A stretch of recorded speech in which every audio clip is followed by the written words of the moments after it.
Бажы көзөмөл өткөрүү пункттарындагы аткезчилик менен кармалган товарлар кайда сакталат жана эмнеге жумшалары көпчүлүккө табышмак. Элекүлө Табалды Теллаев бул жагдай өтө курч маселе экенин айтып, аткезчилик жол менен келип аткан товарларга бажы кызматкерлеринин өздөрүнүн да катыштыгы бар. Мындай жол менен кармалган товарлар кампага сакталган менен алардын кийинки тагдыры кандай болору белгисиз экенин айтат. Складтар бар.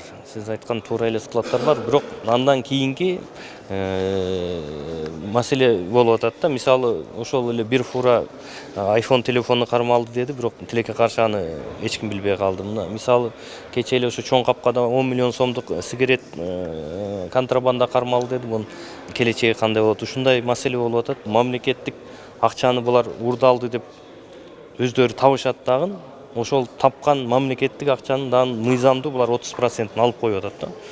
Аткезчилик жол менен ташылып келинген товарлардын алдыңкы сабында дары дармек, уюлдук телефон, зергер буюмдар жана курулуш материалдары турары маалы. Мыйзамсыз жол менен келген товарларды да тез сатуу үчүн көпчүлүгү аны арзан баада өткөрүшөт. Маселен, 7 жуп байпакты 100 сомго, 1000 сомдон жогору турган буюмдарды 2-3 эсе арзан баада сатып алууга мүмкүн. Биздин чыгармачыл топто сатуучулар бул товарларды кайдан аларын кызыгып сураганыбызда, алар кадр сыртында кытайлык тааныш адамдардан жашыруун түрдө алабыз десе, айрым сатуучулар дордойдон алабыз, алар кайдан алары боюнча маалыматыбыз жок деген жооп кайтарышты. Вообще жок буларда.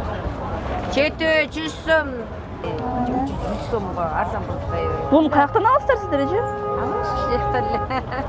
Өткөндө эле УКМКнын коррупцияга каршы күрөшүү кызматы Жалал Абадта 30 миллион сомдук контрабандалык товарды кармаган. Бирок алар кайда кетти, эмне болгону туурасында азыркыга чейин эч кандай маалымат берилген эмес. Негизи товар киргенде бизде терминалдар бар, аерге кириш керек. Ал жерден чыгыш керек. Бирок азыр ушунча баягы булар мастер болуп калышыптыр. Ал жерге да алып кирип, документтерин оформить этип, анан мына азыр сыртка чыккандан кийин колго түшкөндөр болду. Билесиңер, түштүктө болду жакында эле 30 миллион сомдукпу жаңылбасам.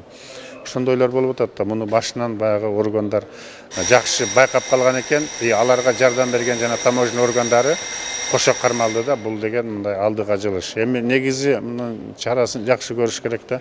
Негизинен бажы кызматынын башчысынын берген маалыматы боюнча административдик жана кылмыш укук бузуулары боюнча алынган унаалар менен товарлар убактылуу сактоочу кампаларга жиберилет. Административдик укук бузуулар болгон болсо айып төлөнөт да товар же ээсине кайтарылып берилет, же болбосо сатыкка коюлуп акчасы өлкө бюджетине которулат. Адалданган акча каражатынын бир бөлүгү бажыкананын атайын эсебине түшөрү да айтылат. Бирок бул боюнча бажы кызматынын төрагасы камера алдында комментарий бере албарын анын маалымат катчысы кабарлады. Демек, аткезчилик менен ташылып келинген товарларды кармалгандан кийинки тагдыры кайда сакталганын, буюмдарды ачыкка чыгара албаса анын артында айтылбай турган көп сыр бар дейт талдоочулар.